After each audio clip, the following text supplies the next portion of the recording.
Okay, well, my name is Todd Rasmussen. I'm at the University of Georgia in Athens, and this spring semester we have a quasi-cyber series dedicated to evapotranspiration.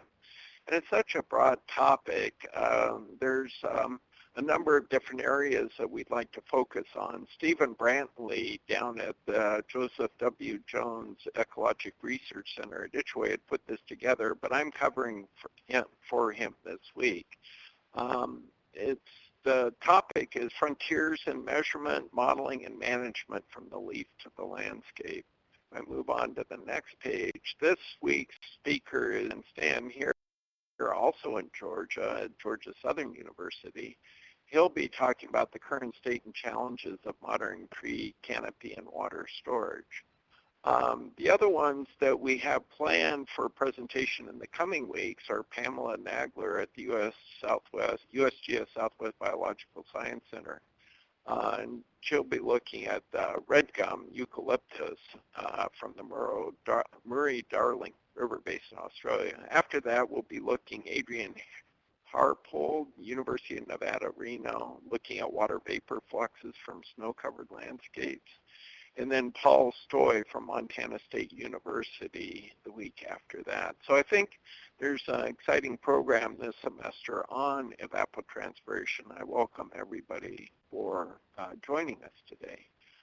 Just briefly, John Van Stan is a PhD. He's, I'm struggling here. He got his PhD from the University of Delaware in 2012, his master's also there, both in geography. He's got an MS Environmental Science and Policy from Johns Hopkins, as well as a BS in English, or BA in English Literature and BS Environmental Science. A man of both words and science. And so his research looks at forest hydrological processes and ecosystem functioning, a lot related to geochemical dynamics of dissolved organic matter and ionic nutrients from tree canopies, forest hydrological processes and their effects on forest ecology, and instrumentation methods development for researching biomechanical interactions between forests and reliant ecologies. So let me turn it over to you, Stan. Thank you for agreeing to do this for us. Thank you very much, Todd. Thanks for the introduction and for having me. So today I'm going to tackle the whole tree canopy scale or individual tree scale and talk about trying to directly monitor individual tree interception loss. And the work that I've done on this was in conjunction with a variety of collaborators, of course. The person who invented the sensors that I work with the most is Jan Friesen at the Helmholtz Center for Environmental Research. Also have applied these out in Washington with Jessica Lundquist at University of Washington. And of course, I did some development in my advisor, Del Levia's lab at University of Delaware. And it was in conjunction with the Critical Zone Observatory Network there, Christina River Basin, and I've got some funding, some support from the National Center for Atmospheric Research, from the German Exchange Fellowship, and from NSF too. And part of that was to go to Niwot Ridge. So I'll go ahead and jump into it now. Let's see, do I have controls here? Okay, clicked on it. So we're talking a lot about evapotranspiration, and I mean, we can break it apart. I'm sure we all have a relatively good background in this, but I'll go through it to get some of the steps through. But in forests, of course, we have our transpiration component, any vegetated landscape. But our evaporation component is going to be interception loss from rainfall, snow, any sort of precipitation that can be captured into the canopy and evaporated away. Soil, you have open water evaporation, you've got litter evaporation. So you've got a lot of evaporation components as well. Not to mention there are other sources for transpiration, right? Not just the tree canopy itself, but the understory and such. But I love this paper by Savini in 2004, a commentary on hydrological processes, kind of labeling evapotranspiration as this outdated terminology because we can start to break these different processes down into their components and study them individually. And he was primarily focused on why interception is so important and why we need methodology to better characterize interception processes. But there are common kind of direct measurement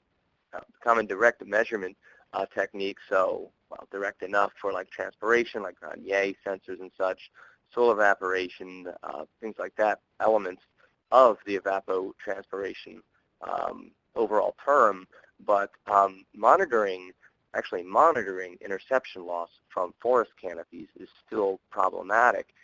No method has emerged as sort of the most common, except for indirect methods, of course, which I'll get to that and why that's kind of problematic in a second. But is it because interception loss isn't important? Is that why we don't have a widely applied interception loss monitoring, direct monitoring technique? Well, that's not true. It is important, but it's the first operation in the rainfall to runoff process. So it's going to determine the amount of water available through that process.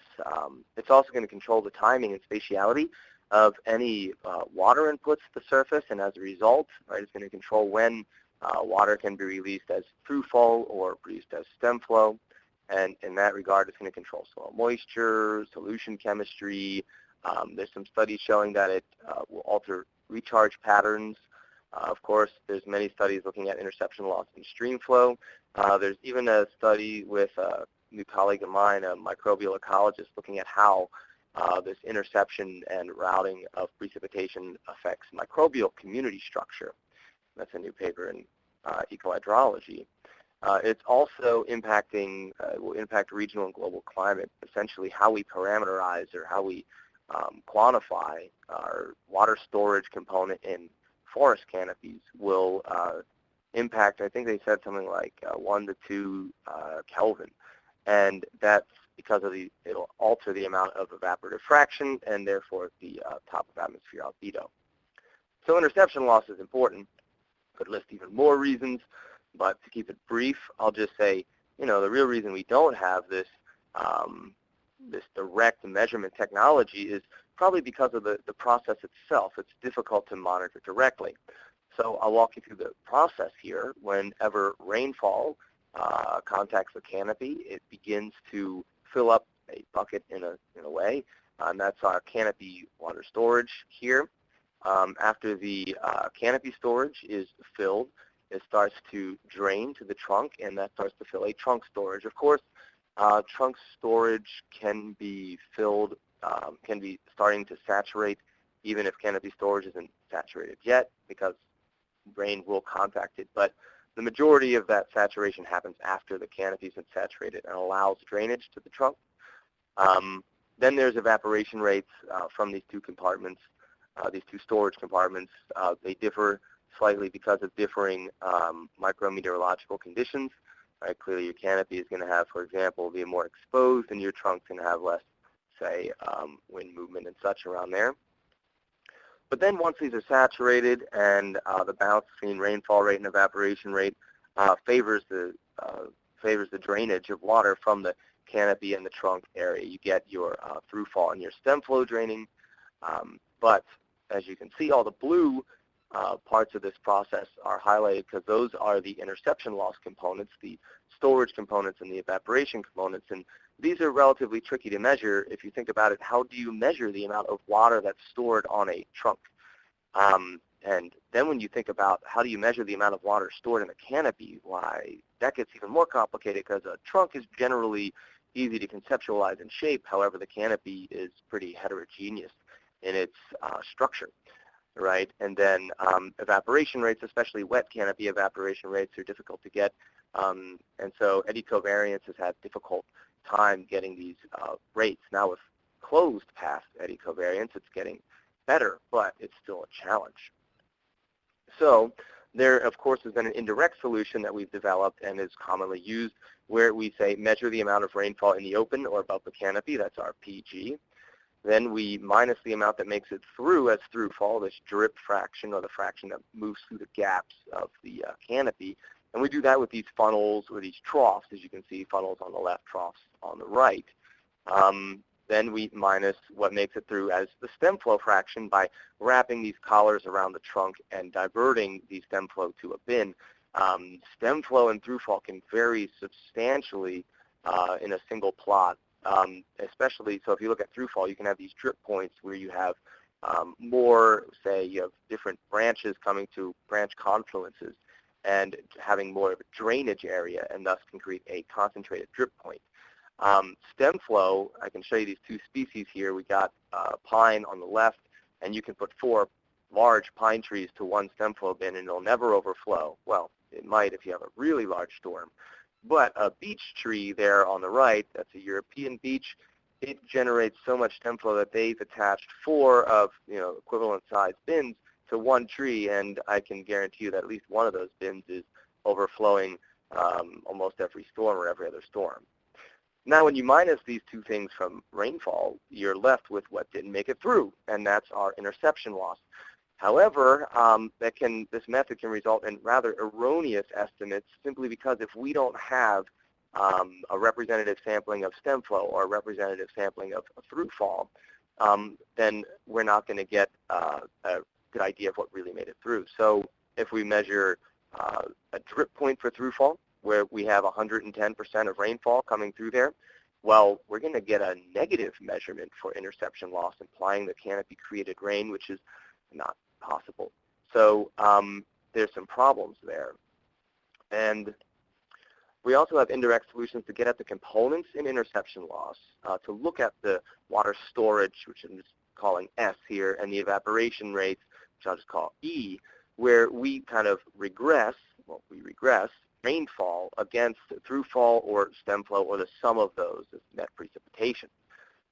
And we can regress either all the storms we have in a single period that we've measured, or we can regress all of our, or plot all of our observations throughout a storm, for example, and we can separate them into relatively dry, unsaturated storms, which are the red ones, and the storms that saturated canopy water storage. And if we then draw 2 different regressions, we see that we can get a saturated regression and unsaturated regression. When we take those 2 the intersection points, we can then say, well, on the x-axis, that's our canopy saturation rainfall. On our y-axis, whether it be through-fall or stem flow, it would be our canopy water storage, say for through-fall, or our trunk storage for stem flow. We have also indirect measurements or methods for getting at evaporation, but to save some time and get to the new methods, I'll just say that these all lead to some very strange results. And there's a popular meme on the internet called Velociraptor, who loves to ponder questions deeply. So if Velociraptor were to say, look at all of, let's just take our indirectly estimated evaporation rates, our inferred E, he might see that they don't compare well to our theoretical evaporation rates using, say, Penman Monteith. In fact, our indirect evaporation rates tend to be several times higher than the theoretical evaporation rates. And so Velociraptor, let's say he puts on his smoking jacket and starts to smoke his pipe a little bit and think more about the data, and he comes up with even more questions like, why does evaporation commonly increase with rain intensity when we use these indirect methods? And there are questions and questions that keep coming up. But generally speaking, if we just take these 2, after much pipe smoking and cogitation, Velociraptor might say, perhaps our water storage component is much larger than we're really estimating indirectly, right? In fact, maybe our storage is more dynamic, right? Maybe our storage is more dynamic, especially in terms of changing storm conditions. So maybe evaporation rate isn't so much related to this rainfall intensity that we're seeing. Maybe water storage is related to rainfall rate, right? So maybe rainfall intensity is what's changing water. So, and we're just misappropriating all of this storage as evaporation because it's indirect. Well, to answer these questions, we of course need direct measurement and monitoring technologies. So that's where we get to our latest review paper from Jan Friesen, Jessica Lundquist, and I on direct water storage monitoring. And we can see these are the 5 existing methods that we reviewed on directly monitoring the amount of water stored in a tree canopy. So we have microwave and gamma ray signal attenuation, which I'm not going to talk much about today because that's outside of my scale. That's the larger scale. We're talking about a full plot or forest. Regardless, we're talking about multiple trees, right, in that scale. And there's branch deflection, looking at how a branch bends under a load. But that's a rather small scale process, so I won't be talking about that either. I'll focus on things at the whole tree scale. And then another method at the whole tree scale, though, that I'm not going to talk too much about is the whole tree lysimeter. And the reason there is because whole tree lysimeters oftentimes have soil and roots and everything else in there, and so it's difficult to separate out the mass changes that are solely due to our interception loss components. So I'm going to not talk about that. Instead, I'm going to focus on two methods, the trunk compression interceptometers and the sway frequency interceptometers that have been under development since about 2008. And we finally got at least the trunk compression one working relatively well, and the sway frequency is still in a proof of concept phase. So I'll talk a little more about the better established trunk compression interceptometers and a little less about sway frequency. But let's move on to compression then. So for compression interceptometers, Jan Friesen in 2008 went back to high school physics and said, hey, you know, according to Hooke's law, right, if we have this spring, the amount of displacement we can get is related to some stiffness constant K, yeah? Well, wood has a similar property, where its stiffness, as you can see there, is essentially the cross-sectional area multiplied by that elasticity, the modulus of elasticity, and divided by the amount of, or the length of your instrument measurement. So we can substitute that in for K, and we just change F to P because that P is our weight of the water that's stored in the canopy. And we can relate our amount of water stored in the canopy is simply equal to that stiffness times the mechanical displacement. So it's easy to rearrange that algebraically, and we can start to, well, we can say, all right, if we want to measure that displacement, how sensitive does our instrument need to be? And so that's that final formula there. And here's an example from snowfall that was taken from Martin et al. I didn't put the reference here in Water Resources Research from 2013, where if we apply Hooke's law and we say, well, you know, a tree can hold 30 millimeters of snow, for example.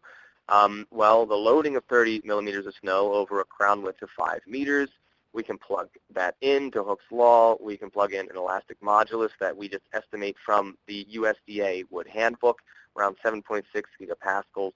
We can look at the diameter, an average diameter, or a decent diameter, be 30 centimeters. And we're going to make our calculations easy. We're just going to use 1 meter long instrument length. So if we plug all of that in, we can see that we're going to look at a displacement of about 2.5 microns. That is incredibly small. So we need very precise instrumentation here. We need to see compression on the trunk about the width of a single hair. So that's difficult. Well, what we found are these linear motion potentiometers, and essentially they're very small. They're not a meter long, so we have to extend them to a full meter using something that's not very sensitive to temperature changes. So we're using quartz, and so we extend it with a quartz rod to 1 meter.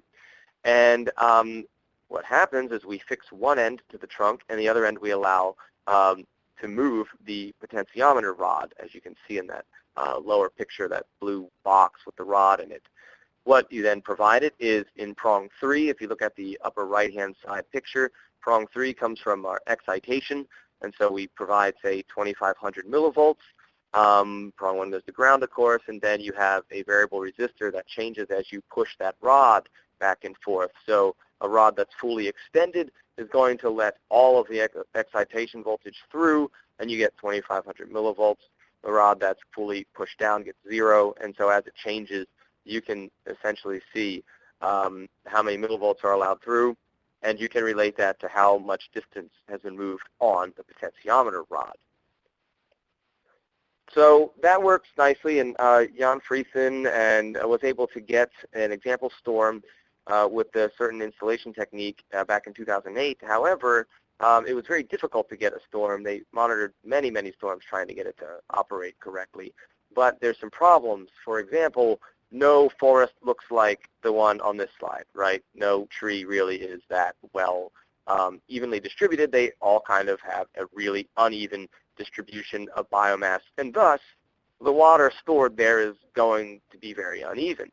Since it's uneven, that's going to cause the tree to bend. It's going to cause the load to not compress the trunk entirely, right, under the load, and so some of it might become bending. Also, trees are constantly bending anyway because wind is pushing them around, and those bending stresses are several times to even orders of magnitude larger than what the compressive forces are. So we need a way to install our sensors so that we can figure out what bending looks like and how to remove it.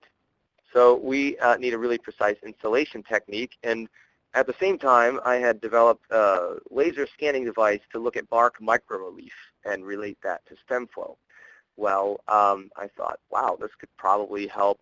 We could scan the tree trunk, find its center of mass, and then we could organize these sensors orthogonally around that center of mass. And so this laser rangefinder scans around a tree. Here it is in Niwot Ridge, and that's Ethan Gutman from NCAR back there who was helping me out with all of this stuff.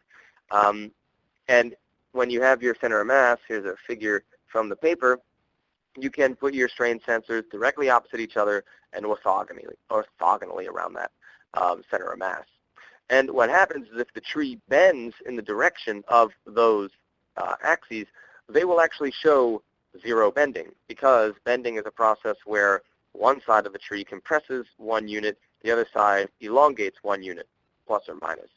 So of course, as you go from the bending around to these neutral bending, eventually you reach a point where there's no bending going on, right? And that's that axis. So we call them neutral bending axes, but they're only neutral bending axes when the wind comes from a particular direction. So you think, well, I mean, how's that helpful? Well, I'll show you. If we look at a trunk and we look at the strains that we're trying to separate, we can see that, so the sub C there is our compressive strain, right in the center in orange. The sub B1 and B2 are the bending strains that we're going to constantly see as wind and off-center loading causes the tree to rock. And then the sub 1 and sub 2, the black, is actually what we're measuring with our strain gauges. Yeah, so if we turn these into formulas, they're actually pretty straightforward. So what we're measuring is simply our compressive strain plus our bending strain on that side, and then compressive plus bending on the other side, right, for sensor number 2. And if we could figure out what that ratio of bending is, because if you've got these sensors installed correctly, bending should always follow the same ratio. And I got some data to show you. This is a plot where we bent 3 different directions, and you can see that the ratio, the slope, is like negative 1.17, basically. So you get that same bending ratio, about 1.17, no matter which direction you go. So now we have only 3 equations and 3 unknowns, and we can solve that algebraically, and we can now plug in our ratio that we know. Whoops. There we go. Something happened on my end. I don't know if you guys.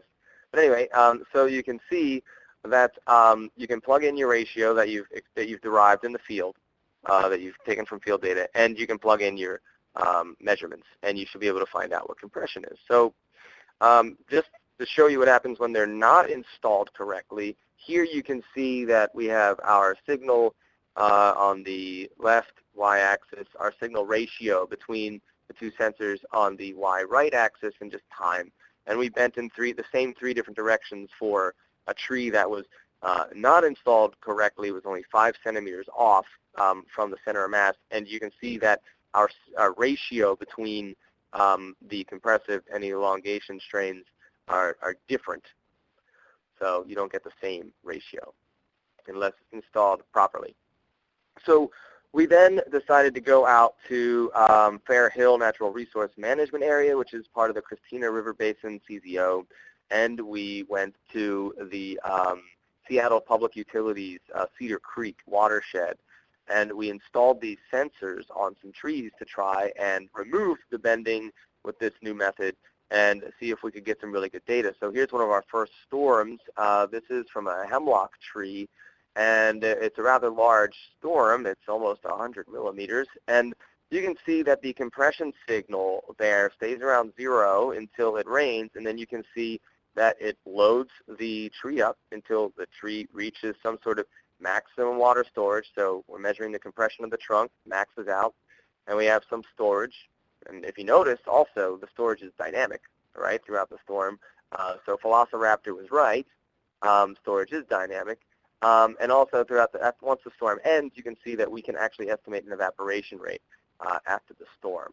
So we can get rate of, say, rain loading on the stem and the evaporation rate afterwards.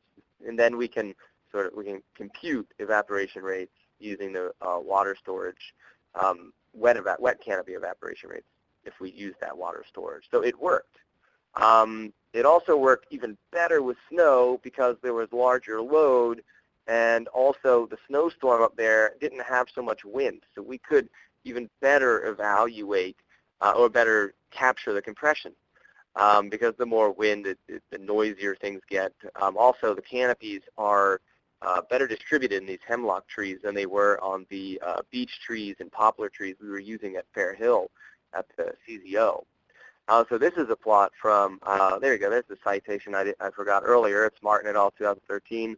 You can see an example of the snow storage data.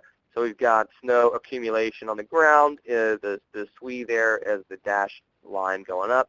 And every time that ground accumulation goes up, you can see that our SWE in the canopy goes up. That's the black line and the gray line, solid line. And you can actually get accumulation and ablation rates throughout the storm, which you can't do very well indirectly. Also, you can see kind of how the model, this is the Vic model here, it compares. So the modeled water storage is clearly not following the same dynamics as what we're actually observing. So the Vic model's intercepted SWE didn't really turn out the way the real intercepted SWE was in this storm. So we can use this to improve our models. But there are some major challenges here, and as Boromir says, one does not simply walk into Mordor. Same thing with compression interceptometers. One does not simply just install them and use them. There are challenges still. So one does not simply prevent the sensors from pinching because of torque.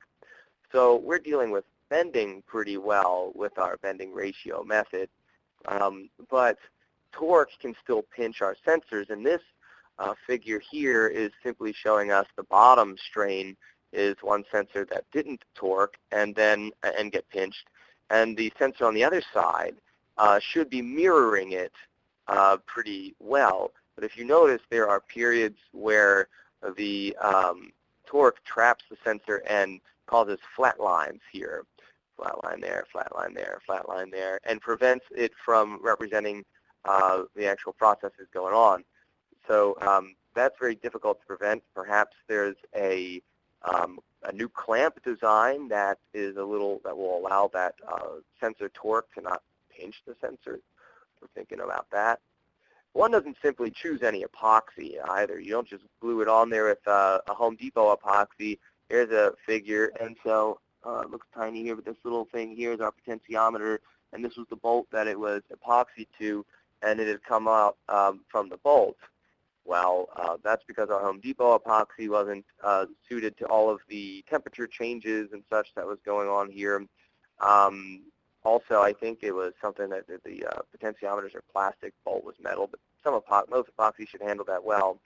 But the big problem also is that if you put an epoxy in that is sensitive to temperature changes, it's going to expand and contract, and all you're going to see is the temperature trend of the epoxy. You're not going to see the bending or the compression. You're not going to get an accurate representation of what's going on. So we found an epoxy from 3M. It's an aerospace epoxy that's very stiff and has very low thermal response. So we found a good epoxy. It's also difficult to determine the modulus of elasticity for a live tree, and there's a paucity of data out there that looks at modulus of elasticities for live trees. It's mostly for dried trees that have been harvested and such.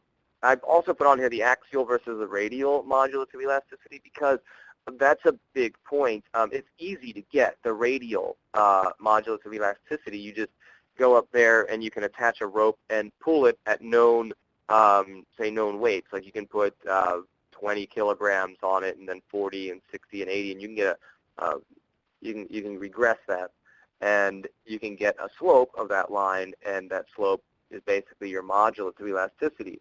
However, the axial modulus of elasticity, where the compressive strain is actually being placed, that modulus is different. And so to get that modulus, you have to essentially hang weights in the tree. And is that hanging, the way you hang the weights, is that really representative of how water storage is distributed?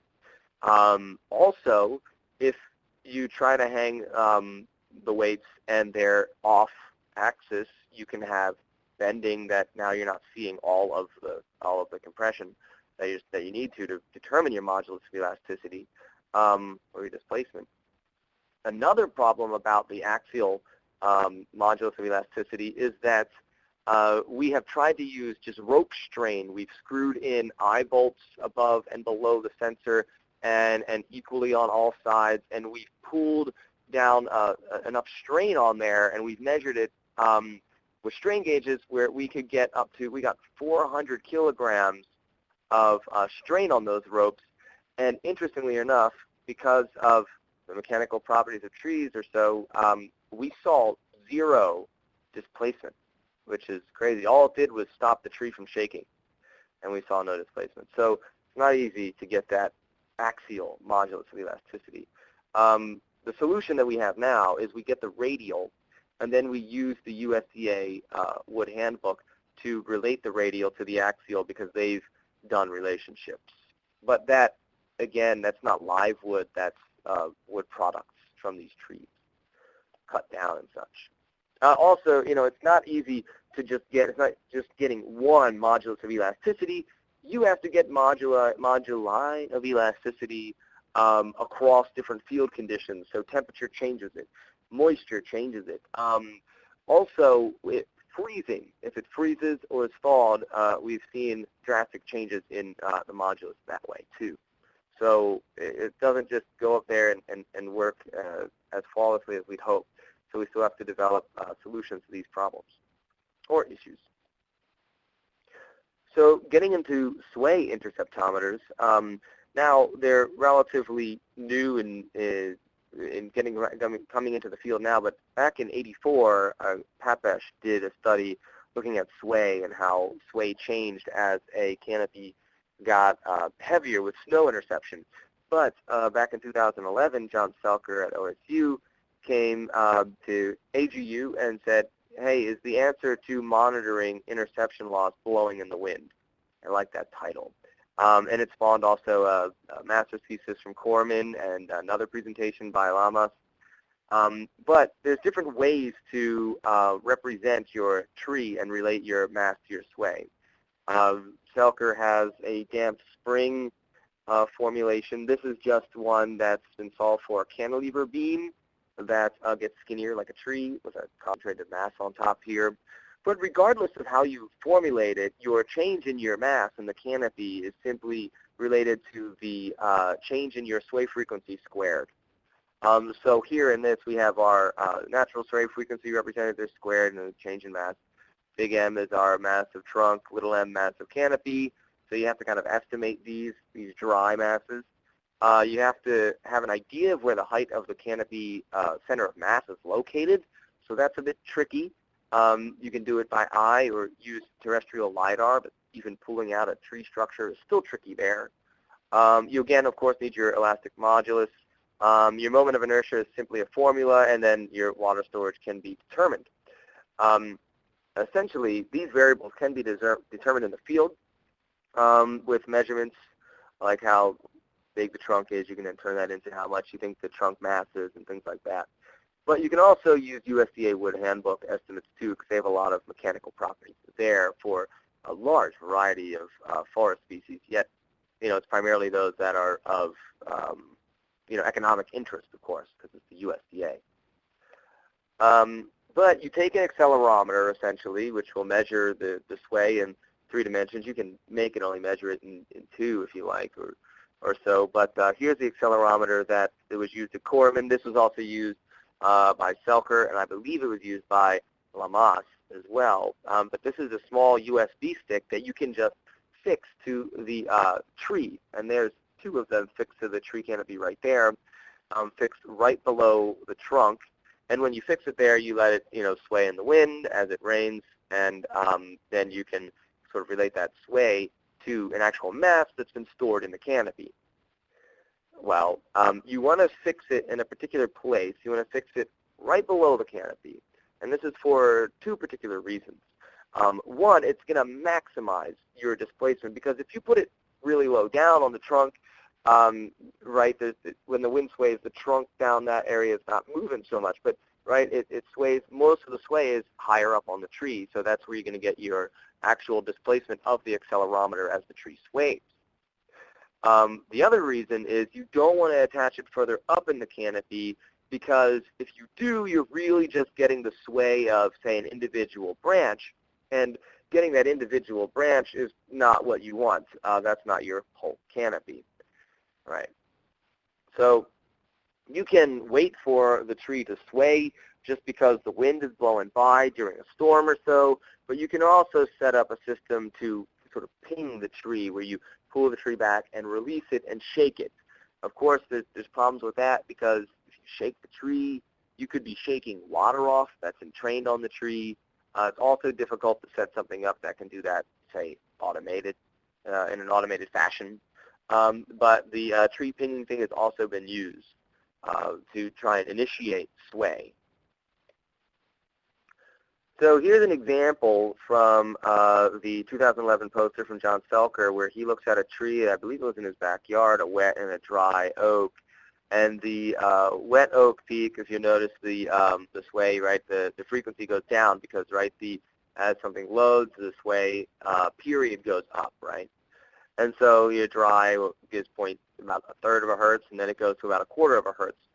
So to show you, generally speaking, the back of the envelope calculation, once you've calibrated how much that tree weighs, you can get that percent change in mass by simply taking, right, your dry divided by your wet, right? You square it, and times by 100, that tells you the percent change, right? So 38% of the total 840 kilograms that was determined from calibration gives us 320 kilograms of water stored in that tree. And so what that means is we have about 4 millimeters depth over that 80 square meters, which is reasonable for interception. The thing is, what we're really doing here, that's kind of, it's not just interception of about 4, that's really water storage of about 4 millimeters depth. Right, so that's actually a lot more than you typically get from a deciduous broadleaf tree that is storing, just an average storm in it. So 4 millimeters is quite a high value. Well, it's not super high, but it's high enough. And so that does lend credence to the Velociraptor's idea that maybe our water storage estimates, our indirect ones, are underestimates. Maybe they are. There's a lot more up there. So at Niwot Ridge, Ethan Gutman and I and Cale Martin, the author from the 2013 snow paper, using these, we got together, and he was working with Jessica Lundquist out of University of Washington, and we installed, there's a compression sensor set installed on one of our trees there at the Niwot Ridge, CZO, LTER, neon site. And we found out that it makes sense. If you put your, if you make your monitoring at high enough sampling frequency, sampling interval, you can actually get the sway. And I don't know if you can see on that laptop, you can see a sway from where we actually pinged that tree. And if you look to what Ethan's pointing at, that's Cale Martin. He's a student at the time, so we didn't have any weights, and we didn't feel like carrying them up into the mountains. So we figured what better weight than a grad student, and we set the grad student in the tree and shook it with him on there to try and figure out if we could calibrate this and find the sway. And it worked out wonderfully. He had so much fun up there that Ethan and I decided we wanted some of the fun. So Ethan, a bit more of an experienced climber than I am, he decided he was going to climb up the tree, and we were going to shake the tree as he went up to see how to see if we could calibrate how the sway is going to change with the placement of mass in the tree. And so you can see here, this is a plot of it. You can see our sway frequency with Ethan weighing 155 pounds, climbing up from 0 to 9 meters. We can actually see that there is a relationship that we can use. And this is also problematic, though, because we can see here that sway not only changes as it loads, but with where that load is. And we don't really know exactly where all of the water is stored. Is it at the top? Is it slowly draining homogeneously, spatially homogeneously down the tree, or is it different? We have some unpublished data from Niwot Ridge, but there's some problems with it still, which I'll get to in a second. But what we can see here is this is a snowstorm from October in 2013, and generally when our SNOTEL site shows an increase in SWE, right, and a precip snowfall, we can see that sway period gets longer, and then eventually it stops, and then it sways at a, say, consistent sway period, and then it loads again. It may go down, but then it jumps up, it jumps up, it jumps up. So our tree is responding. Our compression sensors are capturing sway, and we can see that that sway is responding to loading. But the magnitude of that sway response to the loading, and we can't really get to match up very well for a variety of reasons, which I'll get into now. Coming back to one of my favorite memes, Boromir, one does not simply, for sway interceptometers, one does not simply measure free sway. The wind is not, so this is a little plot that shows, you can see to the right there, we pulled the tree and then let it sway when there was practically no wind. And so everything but that pull is what free sway should look like. However, wind never really produces free sway. Well, it does, but not very often, because wind is kind of sporadic or can be steady, and either one of those is going to fight the free sway and thus change that frequency. Right? So how do we remove, or how do we identify when the wind is actually doing free sway? Then if we want to purposefully initiate the free sway, like we've done here at Niwot Ridge with that stem position map I showed you there, how do we initiate this free sway without changing the water entrained on the tree itself? So here's a figure from Corman's master's thesis where he's got a ratchet strap, and if you look at one end, it's attached to a pole, the other end it's attached to a tree, and the ratchet strap is connected to the tree with this quick release, and he just removes it and the tree can shake. So that's manual initiation, so it's still not an automated process, and like I mentioned, it will shake off droplets and such. Also, one doesn't simply know what that mass distribution of water storage is.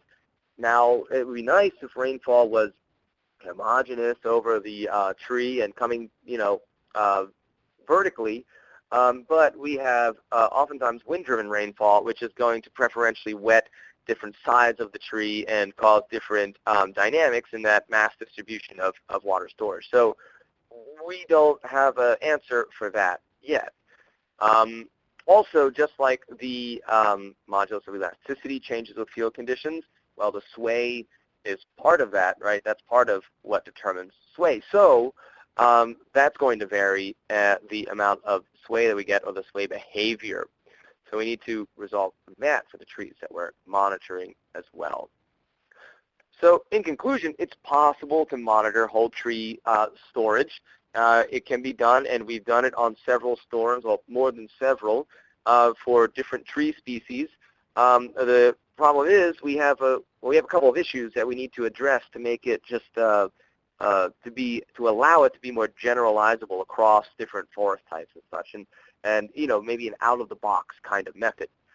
One thing, I think we can get an improved clamp design so that this frequent sensor pinching that we'll see can be eliminated, or at least minimized more if we see it quite frequently, simply by somehow allowing this a little bit of movement with that torque, but so that it stays still aligned for those compressive strains.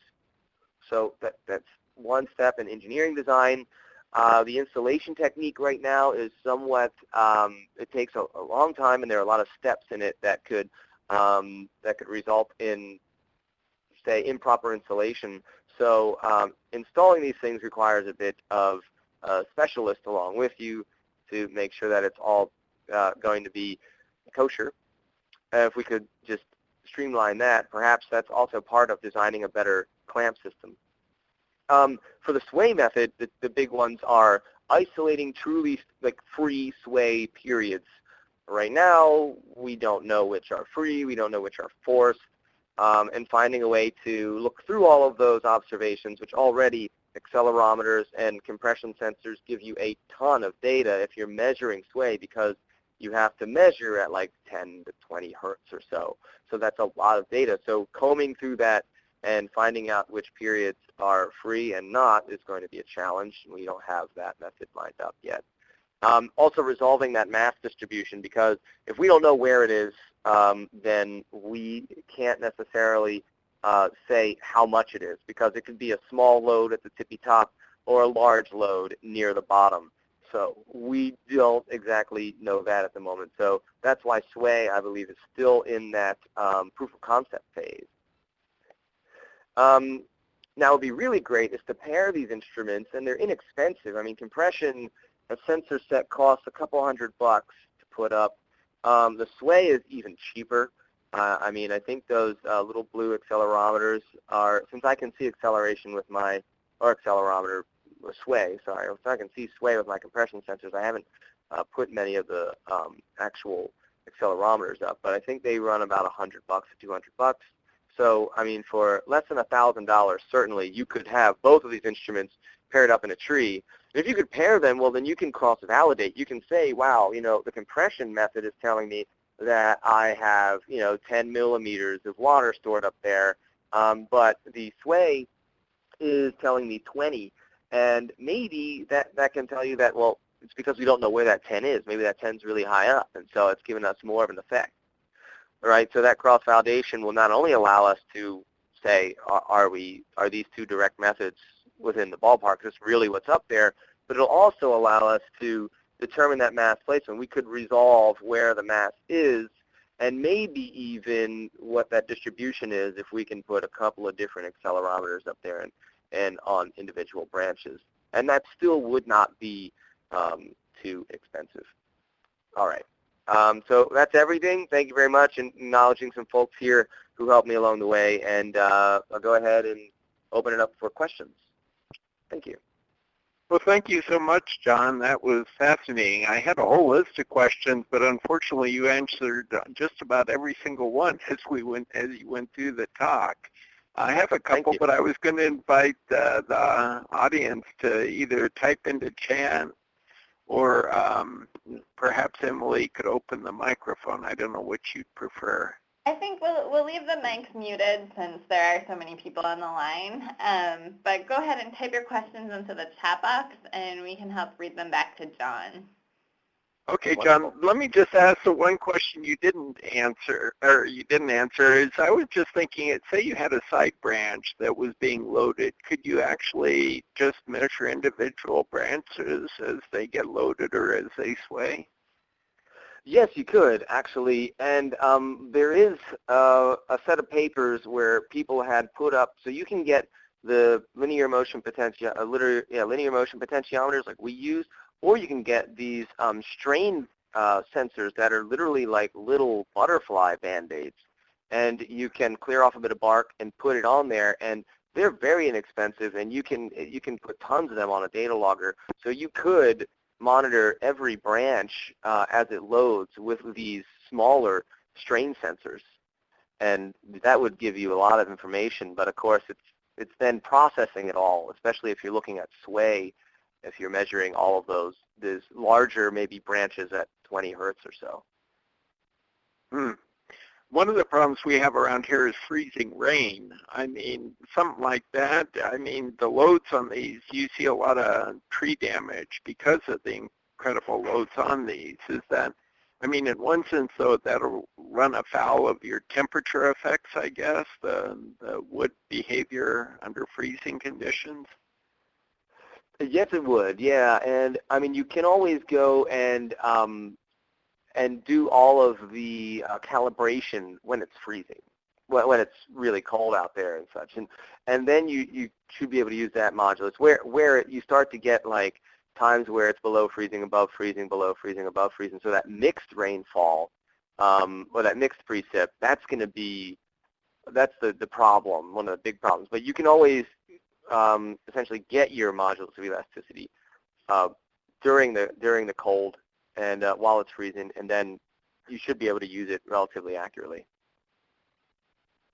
The other question was like fog drip. Sometimes you get no rain, but yet you get this through fall. I think it's, what is it, intercepting mist or something like that. And so in Washington State, I think they get quite a bit of that. Where you actually do have greater throughfall than precipitation. Oh, definitely, yeah. And I know that there's some folks out in California working on the redwood forest, and I've been talking to a couple of people on a research project out there about getting some of the accelerometers on individual branches, because fog inputs are huge for that ecosystem, and understanding the interception there is going to be important. And also, I'd like to maybe merge some of these direct monitors with, say, the fog microphysics, looking at, say, so the droplet size distribution is going to be very important, interacting with, say, the bark microrelief in whether or not the fog capture is going to be quite efficient or not. And so in places where fog is an important part, we've got changing not only frequency of fog, but changing physical characteristics. So, I mean, merging these technologies would be really cool, I think. Did I answer your question, or did I go off on a tangent? Yes, no, that was perfect. No, I had a question. You know, sometimes we see urban trees that when they sway, the sidewalk is actually buckling. You know, it's actually moving with the tree as well. And so I guess your pendulum concept assumes that your base is right there at the ground and it's not swaying at the base. I guess, you know, we do see tree fall base. The root ball actually pulls up out of the ground, so those stresses are transferred to the soil itself. I guess for your cases, this in light winds, I would think that the base would probably be fixed, right? Yes, exactly. Yeah, there are some strains that are going to be sort of muffled through the root interaction with the soils and kind of holding things steady, or trying to. Yes, but there's actually talk about applying these to look at, and some of this has been applied in one study, which has eluded my mind at the moment, but they have looked at the sway and put accelerometers on trees to see what kind of sway they can handle before they have a root throw. And so that's a really cool study. But in that case, you know, they weren't necessarily so concerned about that muffling of the process, because they just wanted to see how far could it sway before everything just, you know, got destroyed. Kind of a cool study. You know, you get to pull some trees down and stuff. That'd be fun. I think there's a lot of implications here that are fascinating. And I mean, I'm just thinking on your strain, if the tree is pulling moisture up out of the soil, you might actually see that load as well, perhaps.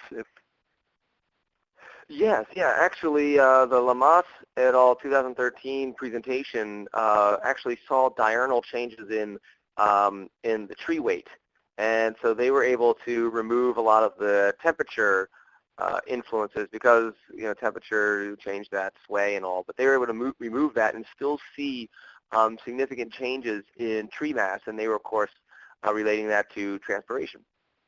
Huh. That's great. Well, if there are no other questions, I'm going to say thank you, John, for a job well done. Our next speaker is going to be Pamela Nagler on April 10th, next Friday at 3 p.m. Eastern Time. And she'll be talking about wide area estimates of evapotranspiration by red gum, eucalyptus, kamal bulensis, and associated vegetation in the Murray-Darling River Basin of Australia. I hope you'll be able to join us, but especially thankful for you joining us today. And thank you one last time, John. Thank you. I just saw one question real quick that just popped up that I'd like to get to. Sure. Something about, so Will asked, are these methods kind of limited to temporarily to times with little or no assumed growth?